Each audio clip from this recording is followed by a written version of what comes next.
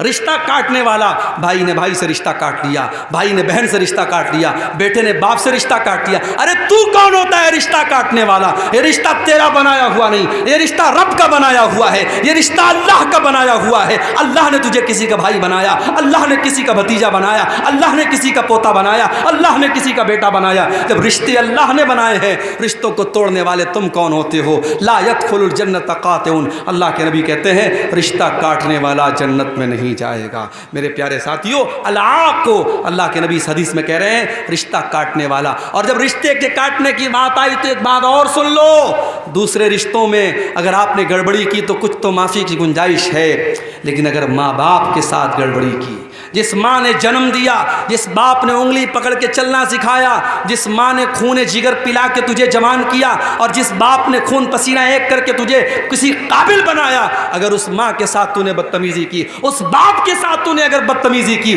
اس ماں سے رشتہ تو نے توڑ دیا، اس باپ سے رشتہ توڑ لیا، تو اللہ کے نبی فرماتے ہیں 2 گناہوں کو اللہ تعالیٰ معاف نہیں کرے گا۔ 2 گناہوں کی سزا اللہ تعالیٰ دنیا ہی میں دے دیتا ہے، البغی و عقوق الوالدین، ایک ظلم و ستم کرنے کی سزا اور دوسرے والدین کو تکلیف دینے کی سزا۔ یہ 2 گناہوں کی سزا اللہ تعالیٰ دنیا ہی میں دے دیتا ہے۔ میرے پیارے ساتھیوں، تو اس حدیث میں دوسرا گناہ یہ ہے العاق کو، رشتہ کاٹنے والا بھی جنت میں نہیں جائے گا۔ اور تیسرا کون ہوگا؟ وہ مدمن الخمر، شراب کا عادی، شراب کی لت جس کو لگ گئی۔ شراب کبھی پی لیا توبہ کر لیا الگ بات ہے، جس کو شراب کی لت لگ گئی اب شراب کے بغیر رہتا نہیں ہے، اب یہ بہت خطرناک آدمی ہو گیا۔ اس کو شراب کے بغیر چین نہیں ہے، شراب کا ایڈکٹ ہو گیا، شراب کی لت لگ گئی، ایسا آدمی جنت اس کے اوپر حرام ہے۔ آج بھی سماج میں ایسے لوگ ملتے ہیں جو شراب کے اس قدر عادی ہو جاتے ہیں کہ بغیر شراب پیے وہ گھر میں نہیں آتے ہیں، اور اچھے خاصے اچھے خاندان کے ہیں، نیک اور اچھے گھرانے کے ہیں، مگر شراب کی لت لگ گئی، اب گھر میں جب آتے ہیں شراب پی کے آتے ہیں، کبھی بیوی کو گالی دیتے، کبھی بچوں کو گالی دیتے ہیں۔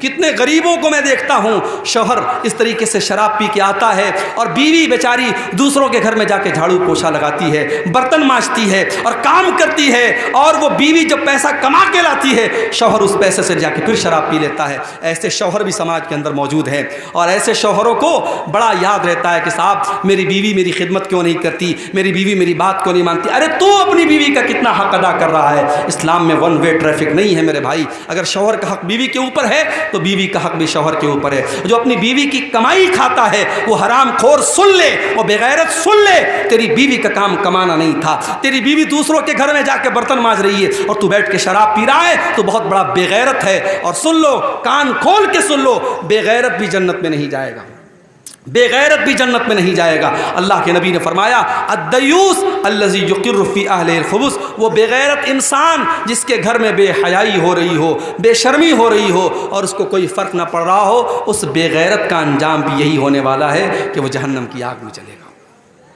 اور آگے بڑھیے، جہنم میں لے کر کے جانے والا ایک اور عمل ہے زبان کا غلط استعمال۔ زبان کا غلط استعمال کرنے والا بھی جہنم کی آگ میں جلے گا۔ اللہ کے نبی سے پوچھا گیا کہ سب سے زیادہ جہنم میں لے کر کے جانے والی کون سی چیز ہے؟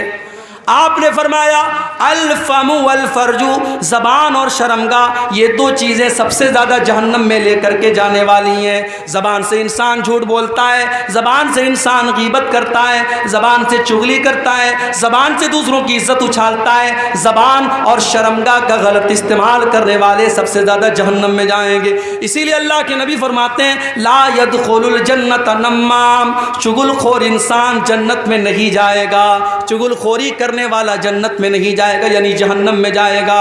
اور یہاں ایک بات اور بتا دوں، چغل خور کس کو کہتے ہیں بھائی؟ چغل خور اس کو کہتے ہیں جو ادھر کی بات ادھر کرے۔ اب ادھر کی بات ادھر کر رہا ہے تو ضروری نہیں کہ سب بات غلط کر رہا ہے، صحیح بھی کر رہا ہے، مگر صحیح بات بھی اگر ادھر کی ادھر کر کے لڑا رہا ہے تو وہ چغل خور ہے۔ اور اگر دو بھائیوں میں صلح کرانے کے لیے کوئی انسان آگے بڑھتا ہے اور جھوٹ بھی بول دیتا ہے لیکن دو بھائیوں کو ملا دیتا ہے، اللہ کے نبی فرماتے ہیں لیس الکذاب الذی یصلح بین الناس، دو بچھڑے ہوئے لوگوں کو ملانے کے لیے اگر کوئی جھوٹ بھی بول دیتا ہے تو ایسا جھوٹ اللہ کیا معاف ہے۔ پتہ یہ چلا کہ اگر ہمارے سچ بولنے سے دو بھائی لڑنے لگتے ہیں تو وہ سچ بولنا حرام ہے، اور اگر ہمارے جھوٹ بولنے سے دو بچھڑے ہوئے مل جاتے ہیں وہ جھوٹ بولنا جائز ہے۔ میرے بھائیوں، اسلام میں صلح صفائی کی بڑی اہمیت ہے۔ میں جانتا ہوں آپ کے گاؤں میں بھی کچھ ایسے ضرور معاملات ہوں گے، ہر گاؤں میں رہتے ہیں کہ کبھی کہیں بھائی بھائی میں مسئلہ چل رہا ہے، کہیں جو ہے باپ بیٹے میں مسئلہ چل رہا ہے، جہاں بھی من مٹاؤ ہے، دل میں میل کچیل ہے، صاف کر لو میرے بھائی، چغل خوری نہ کرو، غیبت نہ کرو، زبان کا غلط استعمال نہ کرو۔ اللہ کے نبی فرما رہے جہنم میں سب سے زیادہ لے کے جانے والی کوئی چیز ہے تو زبان اور شرمگاہ ہے۔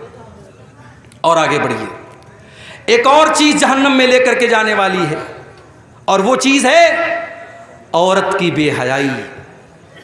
عورت جب بے حیا ہو جائے، جب اس کا کپڑا، اس کی ڈریس، اس کا لباس اس کے جسم کو نمایاں کرنے لگے، ظاہر کرنے لگے، جب وہ کپڑا پہن کر کے نکلے تو مقصد اپنے جسم کی اور اپنے حسن کی نمائش کرنا ہو، ایسی عورت بھی کان کھول کر کے سن لے۔ اللہ کے نبی فرماتے ہیں وَنِسَاءٌ كَاسِيَاتٌ عَارِيَاتٌ مُمِيلَاتٌ مَائِلَاتٌ، ایسی عورتیں جو کپڑا پہننے کے باوجود ننگی ہوں گی۔ قیامت کے پہلے ایسا دور آئے گا جب کپڑا پہن کر کے عورتیں ننگی ہوں گی، یعنی کپڑا اتنا ٹائٹ پہنیں گی، اتنا ٹرانسپیرنٹ پہنیں گی، اتنا پاردرشی پہنیں گی کہ اس کپڑے سے ان کا جسم جھلکے گا، ان کا شریر جھلکے گا۔ ایسی بے حیا عورتیں اللہ کے نبی فرماتے ہیں رؤوسہن کاسنمۃ البخت المائلہ، ان کے سر کے اوپر جو ان کے بالوں کا جوڑا ہوگا، جو ہیئر اسٹائل ہوگا، وہ دیکھنے میں بختی اونٹ کے کوہان کی طرح ہوگا۔ اسی لیے علماء کہتے ہیں کہ عورت کو ایسا جوڑا نہیں باندھنا چاہیے جو اونٹ کے کوہان کی طرح ابھرا ہوا ہو، اسے نارمل اپنا ہیئر اسٹائل رکھنا چاہیے۔ اللہ کے نبی بے حیا عورتوں کی پہچان بتا رہے ہیں رؤوسہن کاسنمۃ البخت المائلہ، ایسی عورتیں جو اپنے سر کے اوپر بختی اونٹ کے کوہان کی طرح جوڑا باندھیں گی، لا يدخلن الجنہ، ایسی عورتیں جنت کی خوشبو نہیں پائیں گی، اور جنت کی خوشبو پانا تو بڑی دور کی بات ہے۔ ولا یجدن ریحھا، ایسی عورتیں جہنم کی آگ میں جائیں گی اور جنت کی خوشبو بھی ان کو محسوس نہیں ہوگی۔ اسی طریقے سے تکبر کرنا، گھمنڈ کرنا، چاہے پیسے کا گھمنڈ ہو، چاہے عہدے کا گھمنڈ ہو، چاہے اپنے سماج میں اسٹیٹس کا گھمنڈ ہو، تکبر بھی انسان کو جہنم میں لے کر کے جاتا ہے۔ اللہ کے نبی فرماتے ہیں الا اخبرکم باصحاب النار، کیا میں تم کو جہنمی لوگوں کے بارے میں نہ بتا دوں؟ صحابہ نے کہا اللہ کے نبی ضرور بتائیے۔ آپ نے فرمایا کل عتل جواز مستکبر، ہر وہ آدمی جو اکھڑ ہو، ہر وہ آدمی جو بخیل ہو، اور ہر وہ آدمی جو گھمنڈی ہو، اکھڑ اور بخیل ہونے کے ساتھ ساتھ جو گھمنڈی بھی ہے، تکبر بھی کر رہا ہے، وہ انسان جہنم میں جائے گا۔ اور اللہ کے نبی ایک دوسری حدیث میں فرماتے ہیں لا يدخل الجنۃ من کان فی قلبہ مثقال ذرۃ من کبر، جس کے دل میں ذرہ برابر بھی اگر تکبر ہے، گھمنڈ ہے، وہ انسان جنت میں نہیں جائے گا۔ بہت خطرناک معاملہ ہے میرے بھائی، بہت خطرناک معاملہ ہے۔ تکبر سے بہت کم لوگ بچ پاتے ہیں، ہم اور آپ کی اللہ حفاظت کرے۔ تکبر اتنی خطرناک چیز ہے، ذرہ برابر اگر تکبر ہمارے اور آپ کے سینے میں ہے تو جنت حرام ہو جائے گی۔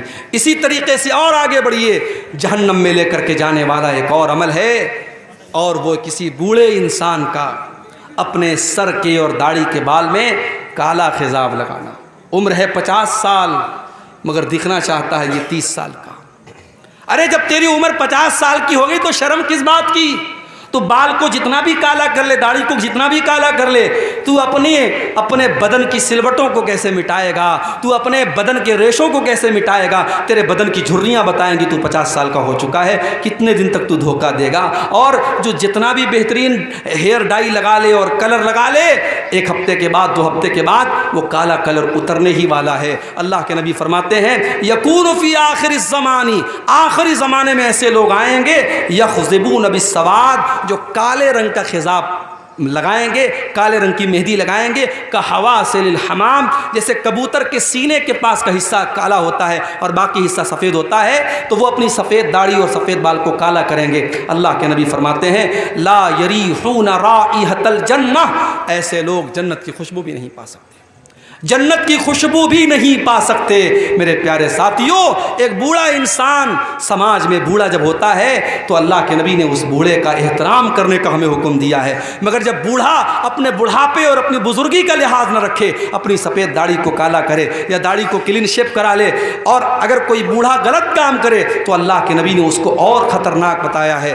آپ نے فرمایا 3 لوگ اتنے بڑے بد نصیب ہوں گے کہ قیامت کے دن اللہ تعالیٰ ان کی طرف دیکھے گا بھی نہیں۔ ان 3 بد نصیبوں میں ایک وہ انسان بھی ہوگا وشیخ زان، جو بوڑھا ہونے کے بعد بھی بدکاری کرتا ہے۔ جوان اگر زنا کرتا ہے، جوان اگر بدکاری کرتا ہے تو اللہ تعالیٰ کے یہاں اس کو سزا ملے گی، مگر اللہ تعالیٰ کے یہاں سزا میں کچھ تخفیف ہو سکتی ہے۔ وہ نوجوان کہہ سکتا ہے کہ اللہ میں نے جوانی کے جذبات میں اور جوش میں آ کر کے یہ کام کر دیا، مگر جب انسان 70 سال کا 80 سال کا بوڑھا ہو گیا، جوانی کے جذبات مر گئے، ختم ہو گئے، اس عمر میں اگر اس نے یہ غلط کام کیا ہے، اب اللہ کیا یہ بہت بڑا گناہ ہے، یہ معافی کے لائق گناہ نہیں ہے، اللہ تعالیٰ ایسے آدمی کی طرف دیکھے گا بھی نہیں۔ تو میرے بھائیوں، جو بوڑھے اپنی سفید داڑھیوں کو کالے خضاب سے ڈائی کرتے ہیں، وہ کان کھول کر کے سن لیں، لا یریحون رائحۃ الجنہ، ایسے لوگ جنت کی خوشبو نہیں پا سکتے۔ اب 1-2 باتیں بیان کر کے اور بات ختم کرتا ہوں۔ حرام کمائی کھانے والا بھی جہنم میں جائے گا، حرام کمائی بھی انسان کو جہنم میں لے کر کے جاتی ہے۔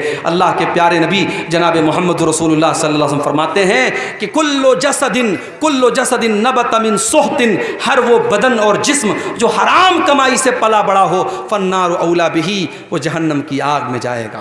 ابھی کرکٹ کا ورلڈ کپ چل رہا ہے، میرے پاس موبائل پہ بھی میسج آ رہا ہے، ڈریم 1 ڈریم 11 ڈاؤن لوڈ کیجیے، 1 کروڑ روپیہ کمائی ہے۔ 1 کروڑ کا نام سن کے کون اچھل نہیں جائے گا بھائی؟ 1 کروڑ کس کو پسند نہیں ہے؟ اب نوجوان کیا کرتا ہے؟ ایپ کو ڈاؤن لوڈ کرتا ہے۔ افغانستان اور پاکستان کا میچ چل رہا ہے، اب اس ایپ میں اس نے پیسہ لگا دیا 1 لاکھ روپیہ، اس کو لگ رہا تھا یار پاکستان جیت جائے گی، مضبوط ٹیم ہے، افغانستان بالکل کمزور ٹیم ہے، اس نے 1 لاکھ روپیہ لگا دیا، لیکن الٹ پھیر ہو گیا، افغانستان نے پاکستان کو ہرا دیا، اس کا 1 لاکھ ڈوب گیا۔ پھر اس کو اور 1 لاکھ لاس ہو گیا، مگر اب اس کو لگا کہ اب اگلا میچ ہوگا تو میں اور بڑا پیسہ لگاؤں گا، 2 لاکھ لگاؤں گا تاکہ وہ 1 لاکھ کور بھی ہو جائے اور 1 لاکھ اور مل جائے۔ اس طریقے سے آج آن لائن جوا کھیلا جا رہا ہے اور ہمارا نوجوان اس جوئے کا شکار ہو رہا ہے۔ یاد رکھو میرے بھائی، اگر تاش کے پتوں کے ذریعے جوا کھیلنا حرام ہے، اگر لاٹری حرام ہے، تو آن لائن بھی یہ جوا کے جتنے ایپ آ رہے ہیں یہ سب حرام ہیں، اور یہ حرام کمائی اگر تم نے کما بھی لی اور گھر میں لے بھی آئے تو یاد رکھو اس کمائی کے ذریعے تم کبھی آباد نہیں ہو سکتے۔ اللہ کے نبی فرماتے ہیں کل جسد نبت من سحت، ہر وہ بدن جو حرام کمائی سے پرورش پاتا ہے، فالنار اولا بہ، وہ جہنم کی آگ میں جلایا جائے گا۔ اور یہاں پر مجھے وہ حدیث بھی یاد آتی ہے، جس حدیث میں اللہ کے نبی نے فرمایا کہ ایک آدمی لمبا سفر کر کے آتا ہے اور اللہ کی بارگاہ میں ہاتھ اٹھا کے ہاتھ پھیلا کے دعا کرتا ہے، یا ربی کہہ کے دعا کرتا ہے، اور اتنا لمبا سفر کر کے آیا ہے کہ بال میلے کچیلے ہو گئے ہیں، کپڑے میلے کچیلے ہو گئے ہیں، مگر اللہ کے نبی کہتے ہیں وہ جو کھانا کھا کے آیا ہے حرام کمائی کا ہے، جو پانی پی کے آیا ہے حرام کمائی کا ہے، جو کپڑا پہن کے آیا ہے حرام کمائی کا ہے۔ ایسا انسان جو حرام کھا کے، حرام پی کے اور حرام پہن کے آیا ہے، فَأَنَّا يُسْتَجَابُ لِذَلِكَ، تو اے میرے صحابہ بتاؤ ایسے انسان کی دعا کہاں سے قبول ہوگی؟ میرے پیارے ساتھیوں، آج ہم رو رو کے دعا کر رہے ہیں کہ اے اللہ فلسطینیوں کی مدد فرما، فلسطینیوں کی مدد فرما۔ چھوٹے چھوٹے بچوں کی لاشوں کی فوٹو آ رہے ہیں، ہمیں دیکھ کر کے تکلیف ہو رہی ہے، ہم دعا کر رہے ہیں مگر اللہ کی طرف سے کوئی مدد نہیں آ رہی۔ کیوں؟ کیونکہ آج ہمارا ٹارگٹ پیسہ کمانا ہے، حلال کی پرواہ نہیں، حرام کی پرواہ نہیں، ہمارا ایک ہی ٹارگٹ ہے، پیسہ کمانا ہے، جس طریقے سے بھی پیسہ آئے ہمیں کمانا ہے۔ اللہ کے نبی فرماتے ہیں یاتی علی الناس زمان، قیامت کے پہلے وہ دور بھی آئے گا لا یبال المرء من این اخذ المال، انسان پرواہ نہیں کرے گا کہ مال حلال طریقے سے کما رہا ہے یا حرام طریقے سے کما رہا ہے۔ اسی طریقے سے میرے بھائیوں جہنم میں لے کر کے جانے والی ایک اور چیز ہے، اور وہ ہے اپنے مسلمان بھائی کا حق مارنا۔ اللہ کے نبی نے فرمایا من اقتطع حق امرئ مسلم، جس نے کسی مسلمان کا حق مارا وہ کان کھول کر کے سن لے، اس نے جہنم کا ایک ٹکڑا خرید لیا، اس نے جہنم کا ایک ٹکڑا لے لیا۔ اور اللہ کے نبی ایک دوسری حدیث میں فرماتے ہیں میں ایک انسان ہوں، مجھ سے غلطی ہو سکتی ہے، میرے پاس زمین و جائیداد کا لوگ کیس لے کے آتے ہیں، ایسا ہو سکتا ہے کسی کی چکنی چپڑی بات سن کر کے میں اس کے حق میں فیصلہ کر دوں، وہ زمین اس کی نہیں تھی، وہ جائیداد اس کی نہیں تھی، میں نے غلط فیصلہ کر دیا، جس کا حق نہیں تھا اس کو دے دیا، مگر اگر ایسا ہو گیا تو کان کھول کر کے سن لو فإنما أقطع له قطعة من النار، میں زمین کا ٹکڑا نہیں دے رہا ہوں، جہنم کا ٹکڑا دے رہا ہوں۔ میرے پیارے ساتھیوں، ابھی آپ نے نظم سنی کہ یہ زندگی ایک کرائے کا گھر ہے، ایک نہ ایک دن بدلنا پڑے گا۔ یہ زندگی کرائے کا گھر ہے میرے بھائی، یہاں ہمیشہ نہیں رہنا ہے، ایک دن مرنا ہے اور سارا دھن دولت، زمین جائیداد، بینک بیلنس، جویلری، یہ سب چھوڑ کے جانا ہے۔ جو حرام طریقے سے آپ نے دوسروں کی زمین ہتھیائی ہے، کتنے دن اس زمین کا فائدہ اٹھاؤ گے بھائی؟ جس دن مرو گے 2 گز زمین میں ہم جائیں گے اور وہ ساری زمین ہمارے رشتہ داروں کی، ہمارے بچوں کی ہو جائے گی۔ تو اپنے لیے ہم جس حرام کمائی کو کماتے ہیں اس کا مزہ ہم کتنے سال لیں گے؟ جس دن مریں گے سارا مزہ ختم ہو جائے گا۔ اس لیے میرے ساتھیوں حرام کمائی سے اپنے آپ کو بچاؤ۔ یہ چند چیزیں تھیں جو جہنم میں لے کر کے جانے والی تھیں، اور جہنم کا ایک ہلکا سا نقشہ بھی میں نے کھینچا ہے اس امید کے ساتھ کہ ہم جہنم میں لے کر کے جانے والے ان اعمال سے اپنی ہم حفاظت کریں گے، اور اللہ سے ہم دعا کرتے ہیں اللہ ہمیں اس کی توفیق عطا فرمائے۔ میت کو قبر میں اتارنے اور رکھنے کا صحیح طریقہ کیا ہے؟ دیکھیے، میت کو جو قبر میں اتارا جاتا ہے تو اس میں ایک تو یہ ہے کہ پایتانے سے اتارا جاتا ہے، اور اتارنے کے ٹائم بسم اللہ وعلی ملت رسول اللہ یہ کہہ کر کے قبر میں اتارا جائے، اس میں اور کوئی شرط نہیں ہے۔ ہمارے یہاں اصل میں جنازے کے تعلق سے بہت ساری باتیں رائج ہو گئی ہیں۔ اب جیسے کسی انسان کا انتقال ہو گیا تو فوراً لوگ کیا کرتے ہیں؟ قبلہ رخ کرتے ہیں۔ کوئی ضروری نہیں ہے، اگر قبلہ رخ انسان کا انتقال ہو گیا ہے اچھی بات ہے، موت کے ٹائم انسان کو اگر یہ لگے کہ یہ مرنے والا ہے اس ٹائم اس کو قبلہ رخ کر دو، لیکن مرنے کے بعد جنازے کو اسپیشلی قبلہ رخ کرنا اس کی کوئی ضرورت نہیں ہے۔ اسی طریقے سے جب میت کو گھر سے نکالنے لگتے ہیں تو لوگ بڑی پرواہ کرتے ہیں کہ سرہانے سے نکالنا ہے کہ پایتانے سے نکالنا ہے، لوگ بڑا کنفیوز ہو جاتے ہیں۔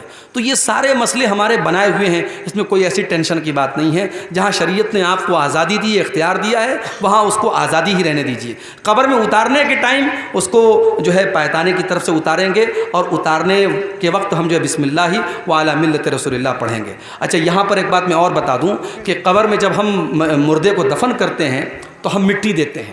اب مٹی جب دیتے ہیں تو وہاں بھی یہ سوال ہوتا ہے کہ مٹی دینے کے ٹائم ہمیں کیا پڑھنا چاہیے؟ تو بعض لوگ کیا کرتے ہیں کہ وہ پہلی مرتبہ مٹی دیتے تو کہتے ہیں منہا خلقناکم، جو قرآن کی آیتیں پڑھتے ہیں منہا خلقناکم، ہم نے تم کو مٹی سے پیدا کیا۔ پھر دوسری بار جب مٹی دیتے ہیں تو پڑھتے ہیں وفیہا نعیدکم، اور پھر تیسری بار جب مٹی دیتے ہیں تو پڑھتے ہیں ومنہا نخرجکم تارۃ اخری، کہ اسی مٹی سے ہم تم کو دوبارہ نکالیں گے۔ تو اب یہ قرآن کی آیت ہے، اس کو 3 بار مٹی دینے میں فٹ کر لیا گیا، لیکن اس کا کوئی ثبوت نہیں ہے۔ آپ مٹی دینے کے ٹائم کچھ نہ پڑھیں کوئی مسئلہ نہیں ہے، زیادہ سے زیادہ بسم اللہ، ہر اچھا کام بسم اللہ کر کے کیا جاتا ہے، تو مٹی دینے کے ٹائم بھی آپ بسم اللہ پڑھ دیں۔ باقی یہ جو دعا پڑھی جا رہی ہے، جو قرآن کی آیت پڑھی جا رہی ہے، مناسب نہیں ہے۔ اسی طریقے سے کہیں کہیں جنازے کی نماز میں کیا ہوتا ہے، امام صاحب کے لیے وہ آتا ہے مصلی، امام صاحب کے لیے الگ سے مصلی آتا ہے۔ بھائی مصلی کا یہاں کوئی کام نہیں ہے، مصلی سجدہ کرنا ہوتا تب کام ہوتا ہے، یہاں زمین پر ہم پڑھ رہے ہیں، مصلی کا کوئی کام نہیں ہے۔ اسی طریقے سے اب اگر جنازے کی نماز کہیں باہر ہو رہی ہے تو اب جوتا چپل لوگ پہن کر کے جنازے کی نماز پڑھتے ہیں، ٹھیک ہے، جائز ہے، لیکن جوتا چپل میں گندگی بھی لگی ہو سکتی ہے، پاخانہ بھی لگا ہو سکتا ہے۔ تو اب کچھ لوگ کیا کرتے ہیں کہ جب جوتا چپل پہن کے جنازے کی نماز پڑھتے ہیں تو وہ جوتا چپل اتارتے ہیں اور اتار کر کے اسی کے اوپر کھڑے ہو جاتے ہیں، پیر رکھتے ہیں اور جنازہ کی نماز پڑھتے ہیں۔ تو بھائی اس سے کیا فائدہ ہوا؟ اگر اس چپل میں گندگی لگی ہے اور آپ نے چپل اتار کے چپل پر آپ کھڑے ہو گئے تو ابھی بھی آپ گندگی کے اوپر کھڑے ہیں۔ تو چپل میں جوتے میں اگر گندگی لگی ہے تو اس کو دھونا ضروری نہیں ہے، حدیث میں آتا ہے کہ اس جوتے چپل کو آپ زمین پہ رگڑ لیجئے، وہ پاک ہو جائے گا۔ تو جب جنازے کی نماز آپ جوتا چپل پہن کے پڑھ رہے ہوں تو آپ ایک بار چیک کر لیجیے، اگر اس میں کوئی گندگی لگی ہے بس زمین پر اس کو 1-2 بار رگڑ لیجیے، پاک ہو گیا، اب آپ اس جوتا چپل کو پہن کے جنازے کی نماز پڑھ سکتے ہیں۔ جنازے کو سامنے رکھ کر کے میت کے رشتہ داروں سے نماز کے متعلق پوچھنا کیسے؟ اب یہ بھی بس ایک رواج ہے، جنازہ ریڈی ہے، صف لگ چکی ہے، اب جو میت کا کوئی بڑا رشتہ دار ہے، اس کے ماما ہے، نانا ہے، دادا ہے، ان کو آواز دی جاتی ہے، حاجی صاحب کہاں ہیں، فلانے کہاں ہیں۔ اب جب تک وہ حاجی صاحب بیچارے وہ تھوڑا اونچا بھی سنتے ہیں، بڑی مشکل سے ان کو سنائی دیتا ہے، وہ بالکل پیچھے رہتے، ایسے موقع پر جو رشتہ دار ہوتے ہیں نا ایک دم پیچھے ہوتے ہیں، تو بڑی مشکل سے ان کو کھوجا جاتا ہے، پھر وہ ہاتھ اٹھا کے کہتے ہیں ہاں مولوی صاحب اجازت ہے، تب جنازہ پڑھایا جاتا ہے۔ یہ سب فالتو کی رسم ہے، اس کی کوئی ضرورت نہیں ہے۔ جب آپ نے امام صاحب کو پہلے سے ڈیوٹی دے دی کہ آپ کو جنازے کی نماز پڑھانا ہے، امام صاحب آئے، صف لگ چکی ہے، تو بھائی نماز شروع کر دو۔ یہ ایک سسٹم جو بنا کے رکھا ہے کہ گھر کے بڑے اور خاندان کے بڑے سے اجازت دی جاتی ہے، یہاں اس اجازت کا کوئی مطلب نہیں ہے اور نہ اس کی کوئی ضرورت ہے۔ اور ایک طریقہ ہے اس میں کہ جی وہ نماز آئندہ پڑھیں، اگر نماز نہیں پڑھتے اس سے رشتہ دار، جی جی، تو وعدہ کیا کروایا جاتا ہے، اچھا، کان پکڑایا جاتا ہے، سزا کس سے؟ رشتہ داروں، جیسے کہ باپ مرا تو بیٹے سے، ہاں ہاں، اس طریقے سے۔ اچھا، دیکھیے نماز اگر کوئی مان لیجیے باپ مر گیا، بیٹا نہیں پڑھتا ہے، تو جنازے کی نماز کے ٹائم بیٹے سے یہ کہنا کہ چلو کان پکڑو نماز پڑھو گے، یہ سب تو مناسب نہیں ہے۔ بھائی نماز تو اس کو ایسے بھی پڑھنا ہے، وہ نہیں پڑھ رہا ہے تو غلط کر رہا ہے۔ اب باپ کے مرنے پر اس کے جنازے کی نماز کا بیٹے کی نماز نہ پڑھنے سے کوئی تعلق نہیں ہے۔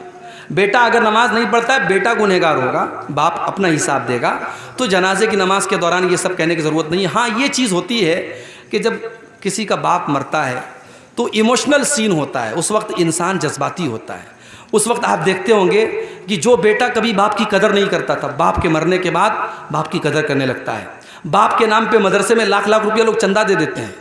تو اب کچھ لوگ اس جذبے کو، اس ایموشن کو کیش کرتے ہیں کہ یہ اچھا موقع ہے، لوہا گرم ہے، چوٹ مار دو۔ اس موقع پر اگر کچھ سمجھایا جاتا ہے تو بیٹا مان جاتا ہے، تو وہ ایک الگ سوچ ہو سکتی ہے، مگر اس کو ایک رواج بنا دینا اور بیٹے سے اس طریقے سے کان پکڑوانا، یہ بہرحال مجھے تو بالکل بھی مناسب نہیں لگ رہا ہے۔ باقی آپ اپنے علاقے کے جو مقامی علماء ہیں ان سے آپ سمجھ لیں۔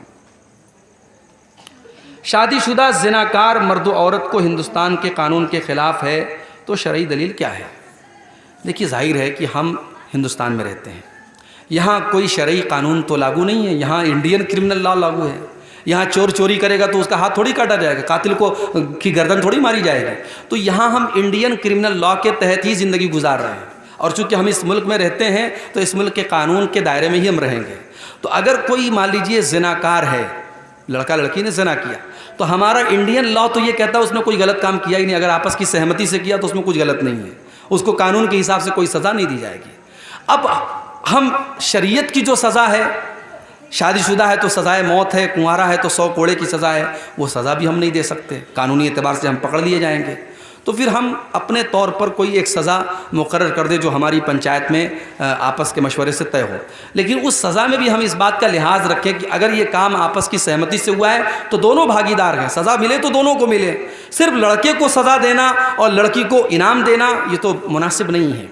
تو شریعت کی روشنی میں جو سزا ہے وہ آپ اس ملک میں قانون کے دائرے میں رہ کر کے تو نہیں دے سکتے، وہ جہاں پہ اسلامی قانون لاگو ہے اور اسلامی حکومت ہے وہیں پر یہ چیز ہو سکتی ہے۔ تو آپ اپنے ملک کے قانون کے دائرے میں رہ کر کے اس کو کوئی فائن لگا دیں یا ہلکی پھلکی جسمانی سزا دے دیں تو وہ دی جا سکتی ہے، بہرحال اس میں کوئی حرج کی بات نہیں ہے۔ اللہ تعالیٰ نے موت کو سب سے پہلے کیوں پیدا کیا ہے؟ جیسا کہ سورہ ملک کے اندر ہے، ذرا وضاحت فرمانے کی زحمت فرمائیں۔ دیکھیے سورہ ملک میں اللہ نے فرمایا کہ الذی خلق الموت والحیات، اللہ نے موت کو پیدا کیا اور زندگی کو پیدا کیا۔ تو پہلے اللہ تعالیٰ نے موت کا ذکر کیا، تو اس سے علماء نے یہ دلیل پکڑی ہے کہ موت پہلے پیدا کی گئی۔ اب اس کی حکمت کیا ہے یہ اللہ عالم، اللہ زیادہ بہتر جانتا ہے۔ بعض علماء نے یہ لکھا ہے اس آیت کی تفسیر میں کہ انسان جب تک پیدا نہیں ہوا ہے، بھئی میں 1986 میں پیدا ہوا تو 1986 کے پہلے میرا وجود تو نہیں تھا دنیا میں، تو جب تک میں نہیں تھا تب تک میں ایک طریقے سے موت ہی کے پیریڈ میں تھا۔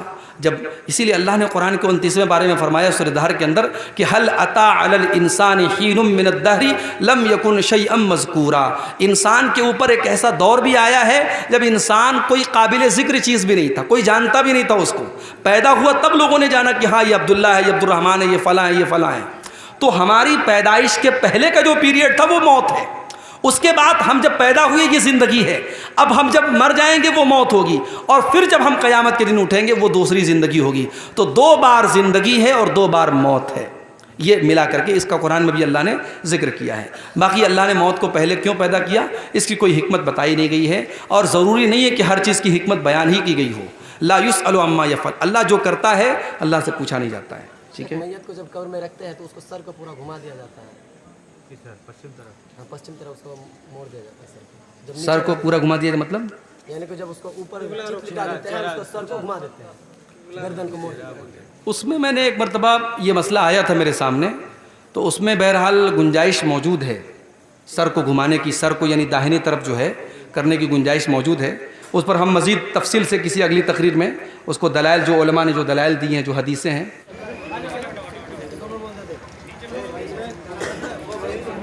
وَأَشْهَدُ أَنَّ مُحَمَّدًا عَبْدُهُ وَرَسُولُهُ يَا أَيُّهَا الَّذِينَ آمَنُوا اتَّقُوا اللَّهَ حَقَّ تُقَاتِهِ وَلَا تَمُوتُنَّ إِلَّا وَأَنْتُمْ مُسْلِمُونَ يَا أَيُّهَا النَّاسُ اتَّقُوا رَبَّكُمُ الَّذِي خَلَقَكُم مِّن نَّفْسٍ وَاحِدَةٍ وَخَلَقَ مِنْهَا زَوْجَهَا وَبَثَّ مِنْهُمَا رِجَالًا كَثِيرًا وَنِسَاءً وَاتَّقُوا اللَّهَ الَّذِي تَسَاءَلُونَ بِهِ وَالْأَرْحَامَ إِنَّ اللَّهَ كَانَ عَلَيْكُمْ رَقِيبًا يَا أَيُّهَا الَّذِينَ آمَنُوا اتَّقُوا اللَّهَ وَقُولُوا قَوْلًا سَدِيدًا يُصْلِحْ لَكُمْ أَعْمَالَكُمْ وَيَغْفِرْ لَكُمْ ذُنُوبَكُمْ وَمَنْ يُطِعِ اللَّهَ وَرَسُولَهُ فَقَدْ فَازَ فَوْزًا عَظِيمًا أَمَّا بَعْدُ فَإِنَّ خَيْرَ الْحَدِيثِ كِتَابُ اللَّهِ وَخَيْرَ الْهَدْيِ هَدْيُ مُحَمَّدٍ صَلَّى اللَّهُ عَلَيْهِ وَسَلَّمَ وَشَرَّ الْأُمُورِ مُحْدَثَاتُهَا وَكُلَّ مُحْدَثَةٍ بِدْعَةٌ وَكُلَّ بِدْعَةٍ ضَلَالَةٌ وَكُلَّ ضَلَالَةٍ فِي النَّارِ أعوذ بالله من الشيطان الرجيم بسم الله الرحمن الرحيم إن جهنم كانت مرصادا للطاغين مآبا لابثين فيها أحقابا لا يذوقون فيها بردا ولا شرابا إلا حميما وغساقا جزاء وفاقا